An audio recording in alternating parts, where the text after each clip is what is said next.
Sekarang ini saya berada di sekretariat PKHMK bersama dengan Dr. Risma Situmorang dan Dr. Leni Nadriana. Apa kabar ibu-ibu sekalian? Baik. Baik, Rizka. PKHMK larinya cepet juga ya. Jadi Bu Ketum kita ini luar biasa ya. Udah ada progres apa Kak PKHMK?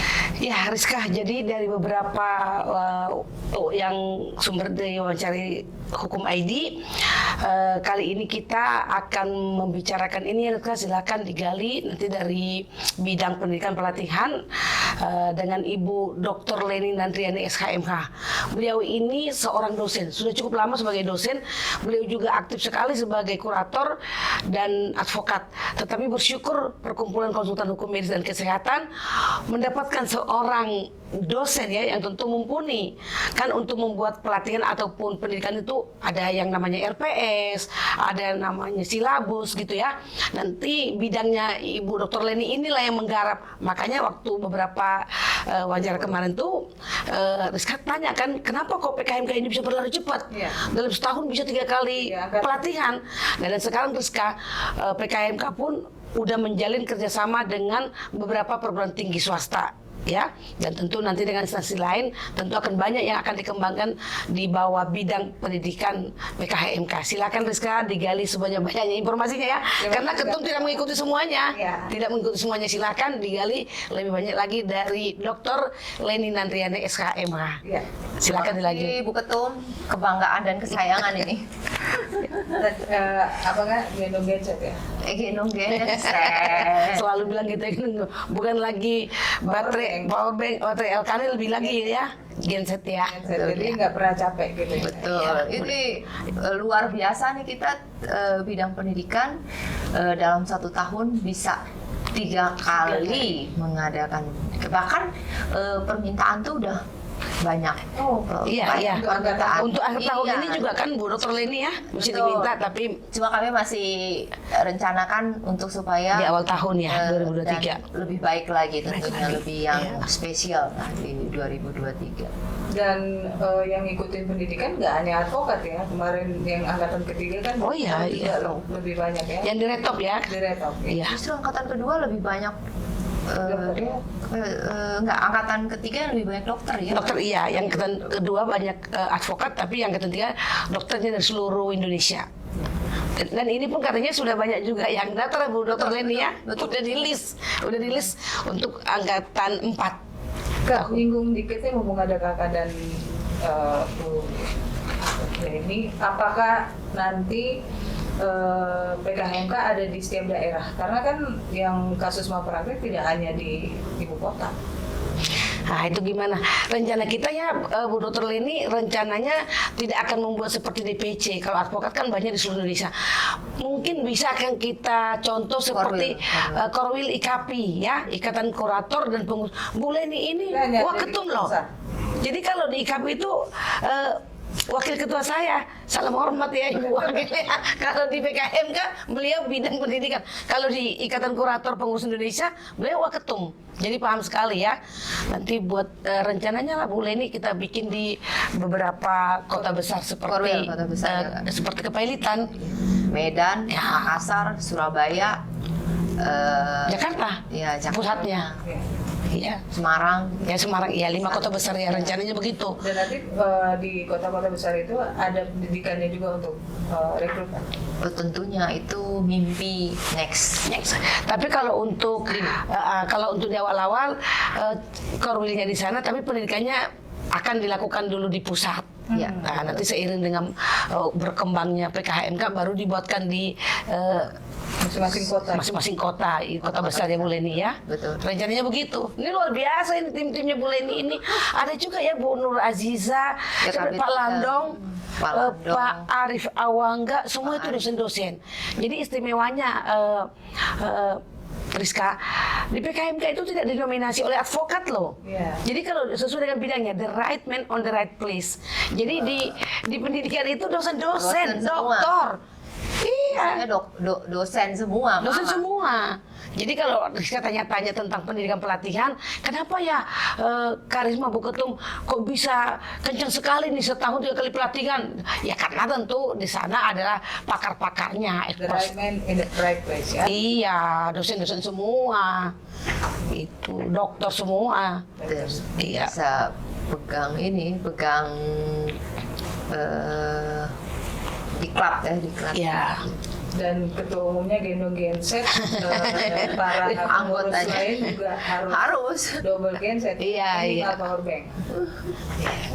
Baik.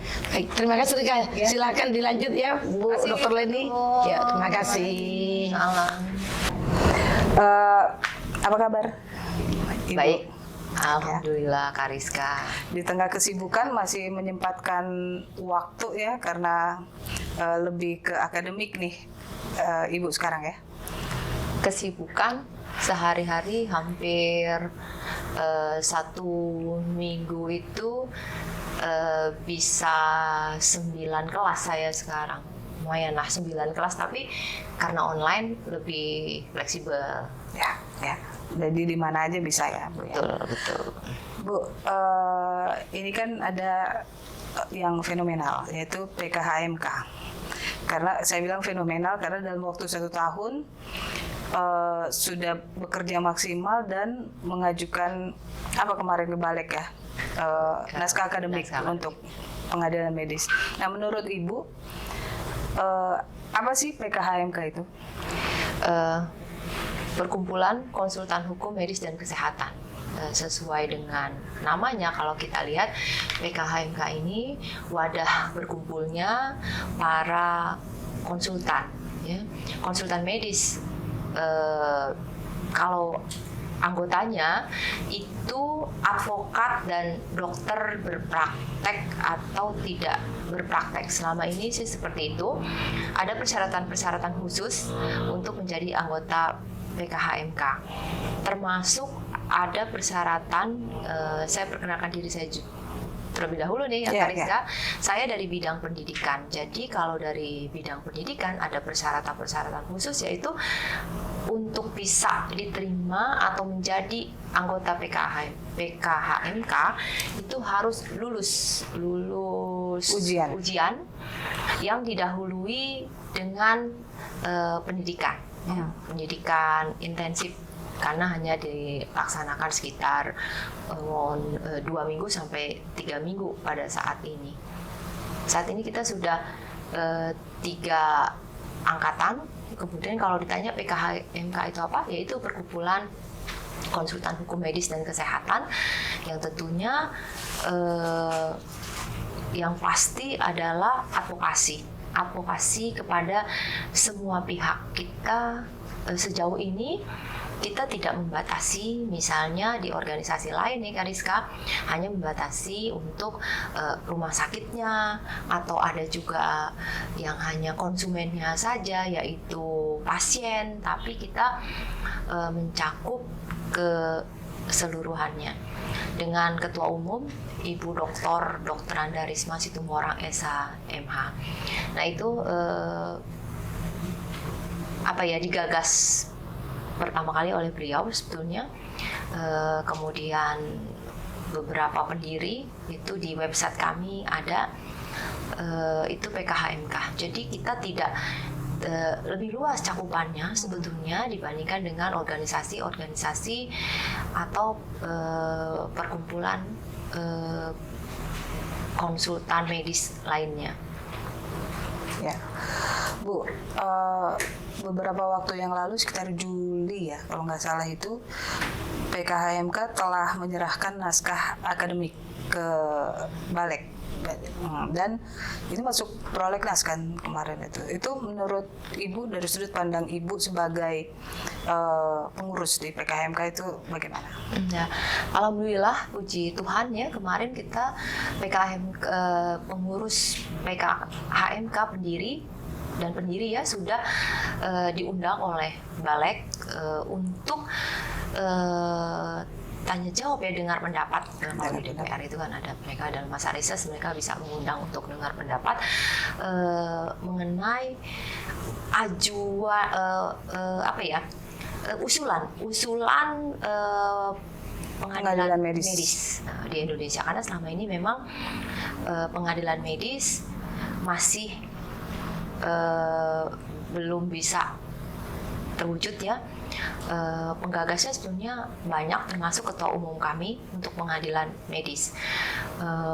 Lumayan kencang kemarin itu kita yang hanya dalam waktu kurang lebih 1 tahun, tapi bisa menyentuh dalam artian menyentuh DPR dulu yang pertama, menyentuh DPR untuk bisa Kariska, untuk bisa ngeh oh ya nih ternyata ada hal yang sangat-sangat urgent sebetulnya pada saat ini, yaitu terbentuknya pengadilan medis ya, dengan berbagai macam, tentunya dengan berbagai macam alasan-alasan yang yang memang urgent sebetulnya alasan-alasan itu, karena kepentingan kalau sama ini sih kita hanya kenal mungkin ya, kalau pasien itu lebih kepada perlindungan konsumen, ya kan, kasus malpraktek gitu yes, ya, dalam hukumnya. Tapi padahal sebetulnya banyak hal yang memang sangat-sangat dibutuhkan oleh konsumen ya. Tidak hanya bisa misalnya kalau untuk sengketa konsumen itu apa namanya itu? YLKI. Bukan YLKI, tapi ada satu badan sengketa konsumen itu kalau pasien dengan rumah sakit atau misalnya kalau terjadi malpraktek tuh, pidana biasa, kesalahan dokter itu bisa melakukan ke kode etik kedokteran atau ke MKD, MKDKI atau MKEK yang tentunya sifatnya tidak bisa seluas maksud saya tuh gini ya, dalam artian tidak bisa seluas itu, tidak bisa leluasa lah para pencari keadilan ini untuk bisa menuntut haknya. Ya, gitu ya. betul, itu seperti itu. Sebenarnya itu peradilan untuk usulan pengajuan pengadilan medis mudah-mudahan bisa masuk ke prolek. Nah, saya belum update terbarunya seperti apa, tapi kalau ditanya oleh Mbak Kariska ya seperti itu. Sebetulnya apalagi kemarin sebetulnya ya momen COVID-19 itu kan ini ya, maksudnya momen yang semua orang akhirnya menyadari bahwa betapa pentingnya kesehatan dan medis. Selama ini kita tahu kalau dari sisi undang-undang, kita ada undang-undang kesehatan, ada undang-undang rumah sakit, ada undang-undang kedokteran, ya, serta banyak sekali undang-undang, banyak banget, termasuk yang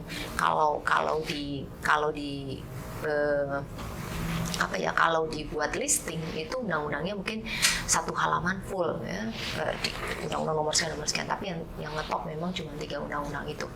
Nah, jadi memang dengan begitu banyaknya aturan, ini pendapat saya ya, ini pendapat saya pribadi, tentu memang sudah sewajarnya pengadilan medis harus ada di negara kita.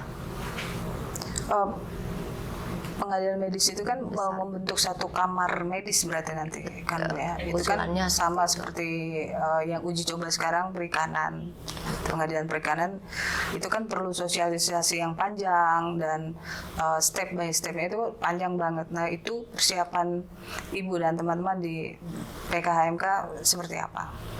Mohon izin, karena saya bidang pendidikan, tentu saya hanya sebatas ini Kariska sebatas yang sifatnya membantu.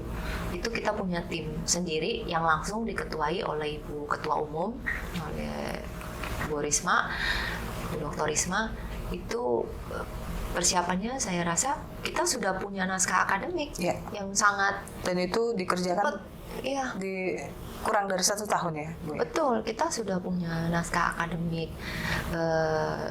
persiapannya sudah cukup baik ya, tinggal dan naskah akademik itu di Juli kemarin itu sudah diserahkan ke Balek. Ya.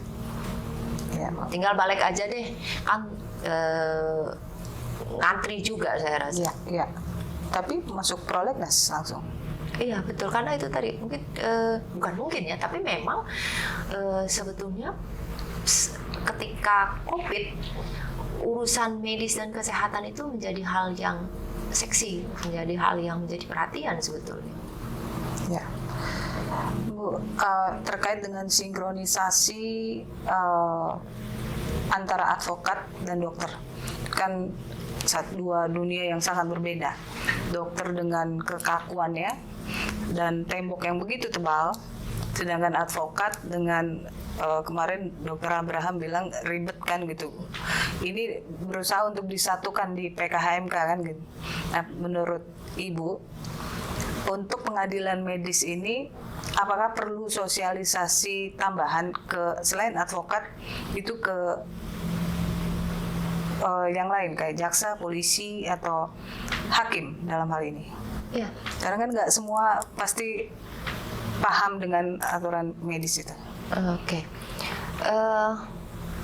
Sifatnya memang khusus ya. Jadi sama seperti kalau Kariska tadi bilang, apakah ini sama seperti pengadilan niaga, pengadilan anak, ya, pengadilan apalagi pengadilan hubungan industrial, ya, lingkungan. Saya rasa karena sifatnya sebetulnya khusus, ya. Tentunya kalau misalnya harus ada sosialisasi ke instansi lain, ke lembaga-lembaga, sebenarnya itu ke lembaga-lembaga kan, instansi ke lembaga-lembaga yang masih dalam pilar hukum gitu. Saya rasa itu perlu ya, tapi sebatas sosialisasi, tapi yang sebenarnya memegang kunci dan peranan itu ya DPR ya, karena kan kita tahu sih dalam menggolkan satu, seperti kita tahu ya, dalam menggolkan satu undang-undang itu kan antara yang disebutkan tadi kan yudikatif, ya kan? Antara legislatif dan eksekutif. Pemerintah ya, eksekutif itulah yang menggodok untuk bisa digolkannya satu peraturan undang-undang katakanlah, kalau karena ini pengadilan medis harus dasar hukumnya harus undang-undang. Ya. Nah ini sosialisasi. Tinggal sosialisasi. Iya, penting. Kalau menurut saya sosialisasi itu penting ya, sangat penting. Dan tentunya kami juga di PKHMK pada saat ini ada bidang yang khusus akan melakukan sosialisasi next program kerja.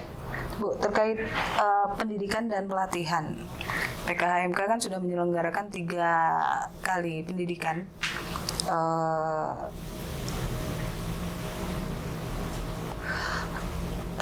untuk internal, maksudnya untuk anggota kan gitu. Apakah nanti PKHMK akan melebarkan, saya misalnya bentuk satu prodi hukum kesehatan atau bagaimana? Mungkin Ibu bisa cerita di bagian pendidikan.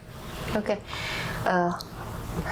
Pada saat ini kita sudah melaksanakan 3 kali pendidikan, ya, pendidikan konsultan hukum medis dan kesehatan.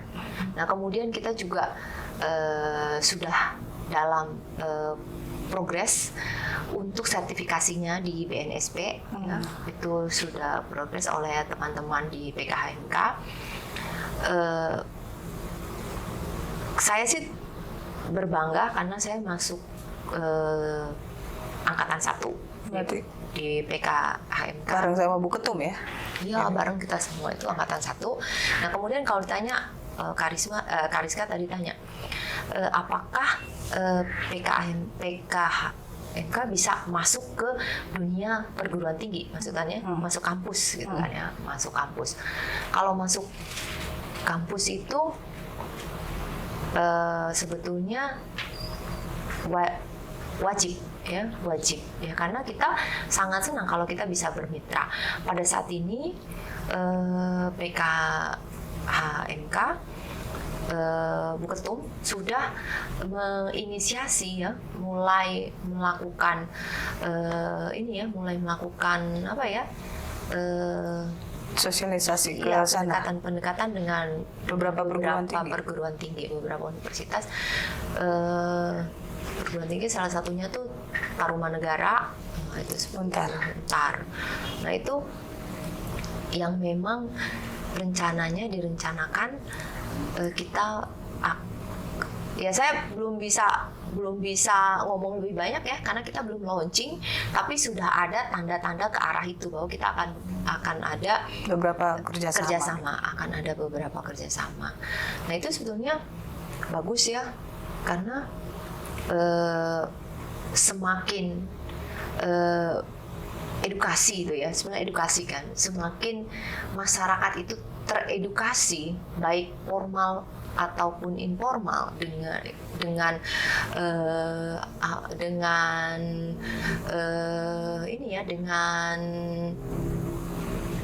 pentingnya pengetahuan hukum medis dan kesehatan, perlindungan hukum terhadap masyarakat berarti akan naik, skalanya tuh akan tinggi gitu. Itu secara ini kan, secara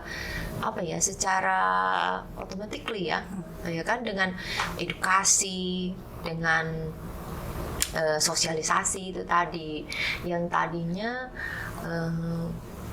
masyarakat tuh nggak terlalu aware terhadap hukum medis dan kesehatan, menjadi lebih tinggi ininya. Dan masyarakat ada kepastian hukum terkait dengan kalau misalnya malpraktek gitu ya Bu ya? Ya, kalau ada peradilan medis kan lebih mudah, sebetulnya bukan lebih mudah ya, tapi lebih ini ya, lebih pasti. Iya, lebih pasti, lebih dan terlindungi. Perlindungannya itu tentunya ketika sudah menjadi ada satu lembaga pengadilan dengan sistem peradilannya, tentu semua orang tuh lebih pede gitu, lebih percaya diri, ya kan, jadi tahu itu kita ke pengadilan medis untuk menyampaikan, karena kan seperti yang kita ketahui, setiap kasus dokter kan sangat kuat nih ditembus. Jarang ada yang menang kecuali Bu Ketum ya. Beberapa kali kasus nangani kasus yang berkaitan dengan malpraktik dia menang gitu. Makanya Master of Ilmu Kesehatan. Nah, itu betul. Beliau eksavator sebenarnya, bukan hanya membuat lubang dari pakai obeng, tapi dia rubuhkan temboknya agar masyarakat bisa melihat betul apa itu hukum kesehatan, apa itu malpraktek gitu ya mungkin Bu ya. Betul. Nah, itulah dengan tergagasnya pengadilan medis saja kan berarti one step kemajuan untuk hukum medis dan kesehatan, di luar daripada satu halaman saya bilang tadi, undang-undang yang begitu banyak. Undang-undang medis dan kesehatan. PKHMK kan sudah 3 kali nih, 3 angkatan. Ada nggak yang Ibu akan upgrade kan dari setiap angkatan kan pasti Ibu ini kayak kurang gitu ya. Setiap angkatan nanti mungkin angkatan keempat atau apa, mungkin ada yang Ibu mau tambahkan di pendidikan itu, atau ada yang Ibu mau upgrade nggak dari pendidikan itu? Tentunya ya, Kariska, kami dari bidang pendidikan ini tentu selalu ingin ada inovasi-inovasi ya, inovasi dalam artian karena tentunya kami tidak ingin stuck ya, tidak ingin kaku juga, tidak ingin stuck, dan selalu ingin ada inovasi, selalu ingin ada yang bisa apa ya, yang bisa aplikatif ya, aplikatif baik kepada, kalau dari bidang pendidikan nih, aplikatif baik kepada peserta pendidikan ya, yang nanti kemudian menjadi konsultan hukum, anggota PKHMK, maupun aplikatif kepada masyarakat sebagai usernya nanti, ya kan? Aplikatif maksudnya seperti itu. Kita selalu ingin ini meningkatkan itu tadi, kalau kata Kariska harus selalu, bahkan bukan apakah ada, tapi wajib ada ya. Dari setiap angkatan misalnya selesai evaluasi mungkin gitu, Bu ya. Kita selalu ingin, dan kalau bisa sih semakin banyak, semakin hidup konsultan hukum medis dan kesehatan di Indonesia, itu tentu kesempatan masyarakat untuk mendapatkan perlindungan hukum medis dan kesehatan itu akan menjadi lebih tinggi kan. Nah itu tadi yang maksud saya aplikatif juga kepada masyarakat, apalagi dokter tuh, sebenarnya dokter tuh perlu untuk mengupgrade keilmuannya, tidak hanya dari sisi keahlian di bidang kedokteran, tapi juga seorang dokter juga tentunya harus punya pengetahuan yang bisa melindungi dirinya ketika melakukan praktek kedokteran tersebut. Gitu. Ya. Ya. Terkait dengan kerjasama, Bu, dari bidang pendidikan, udah kemana aja nih? Misalnya Ibu kerjasama dengan apa gitu? Banyak ya kita kalau dari bidang pendidikan dengan tadi Untar, kampus ya, termasuk untuk kita pengajarnya juga yang mengajar di bidang pendidikan itu dari RSPAD misalnya, kemudian dari kampus juga. Nah itu termasuk bagian daripada kerjasama walaupun pada saat ini tentunya karena kita masih muda ya, hitungannya masih muda nih, baru satu tahun ya, tapi kita sudah mencoba untuk terus melakukan kerjasama di bidang pendidikan. Pengen larinya kenceng nih Mbak Kariska, supaya kita bisa kerjasama dengan semua instansi, dengan semua lembaga. Ini sih itu, terutama kami ingin bermitra dengan pemerintah, ya kan? Kalau dari bidang pendidikan dan khususnya dan PKHMK pada umumnya tentu ingin bermitra dengan pemerintah, apalagi kalau udah jadi undang-undang pengadilan medis, iya kan? Kakak akan semakin sibuk tuh nanti, iya kan? Artinya bukan hanya ngurusin advokat dan dokter, nanti hakim juga harus diberikan penyuluhan atau apa, karena kan ini kalau begitu kita masuk ke dalam kan ternyata banyak banget yang itunya ya. Betul. Apa ya? Ya kompleks gitu kan? Kompleks. Variatif sebetulnya. Dan sudut pandang mereka kan berbeda, dari sudut pandang jaksa mungkin. Betul. Kasus malpraktek itu apa, dari polisi atau dari ini gitu ya. Apa harapan Ibu untuk PKHMK ke depan? Sebagai organisasi baru ya, saya harapkan PKHMK terus tumbuh dan berkembang ya, tentunya, dan bisa dirasakan ya adanya PKHMK ini langsung kepada masyarakat umum dan masyarakat mencari keadilan di bidang medis dan kesehatan. Dan keberadaan kami PKHMK termasuk dengan anggota-anggota kami, konsultan hukum medis dan kesehatannya, punya tempat khusus gitu ya, ada tempat khusus dan bisa bermitra dengan semua lembaga ya, lembaga dan institusi, itu termasuk pemerintah. Kita sekarang ini lagi lari ke situ gitu, lagi akan genjot ke situ. Ibarat kata bayi, PKHMK ini bayi yang terlahir jenius kan ya, karena 1 tahun banyak banget prestasinya kan. Betul, udah cukup, dan kita termasuk hebat loh, udah 3 kali. Saya nggak air laut asin sendiri, tapi benar kita sudah 3 kali mengadakan pendidikan dengan berkualitas, bukan asal-asalan. Saya sempat lihat waktu ujian terakhir di Retok, kebetulan liput pas ulang tahun PKHMK, itu pengujinya juga luar biasa ya. Betul, ya. Mungkin ada yang Ibu mau sampaikan yang lain untuk PKHMK yang belum saya tanya. Oh ya, kita tuh ada semboyan nih, Omnium Salute Agri. Pasien yang utama. Jadi maknanya apa tuh? Maknanya bahwa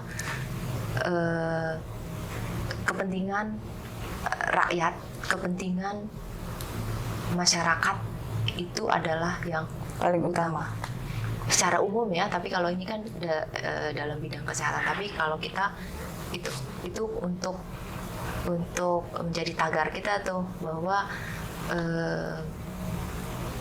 kepentingan masyarakat itu yang utama. Makanya kita memburu selesaikan usulan untuk pengadilan medis, biar semua semua tidak semua mendapat perlindungan hukum, dan tidak takut lagi, tidak khawatir lagi untuk kalau dia kena malpraktek, kan? Betul. Karena selama ini kan malpraktek, kalau masyarakat udah kena malpraktek, udah dia hopeless, udahlah nggak bisa menang lawan dokter. Kalau sekarang ada PKHMK ya. Dan yang patut dibanggakan adalah ketua umum yang nggak pernah capek. Kayaknya dia bukan power bank aja sih, kalau low bed dia gendong genset soalnya. Jadi dia nggak. Ya bravo deh, pokoknya bravo untuk PKHMK. Motornya tuh kencang, jadi genset itu. Jadi orang-orang kan power bank dicas lagi. Kalau dia kalau genset. kita Bu Ketumnya genset, anak buah anggota dan pengurus dan anggotanya jadi pasukan genset itu tadi, kalau Pijum Kariska tadi itu. Soalnya beliau kan tiba-tiba di sini udah naskah akademik 1 tahun luar biasa. Betul. Orang nggak untuk undang-undang hukum pidana ini nggak selesai-selesai. Betul. Saya juga ada beberapa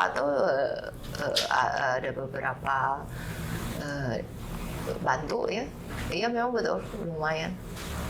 Ini mudah-mudahan nih, doa semuanya, doa dari semua teman-teman, doa dari semua sahabat-sahabat PKHMK untuk bisa segera cepat nih. Jadi kalau masuk meminjam, prolegnas. saya mengutip kata-kata Dr. Abraham, kalau PKHMK itu adalah jendela dan pintu untuk di tengah tembok yang tebal untuk masyarakat melihat ke dalam. Tapi kalau misalnya masih juga tertutup, katanya ada beko, katanya gitu. Yaitu Bu Ketum saya, katanya gitu. Dr. Abraham bilang seperti itu. Betul. Itu apa? Akan ditambah. Hal yang sophisticated. Oke, begitu, Ibu terima kasih waktunya. Semoga saya dapat banyak juga nih. Jadi apa yang Ibu sampaikan bermanfaat untuk anggota dan PKMK dan masyarakat pada umumnya. Amin. Terima kasih. Oke, Kak Rizka.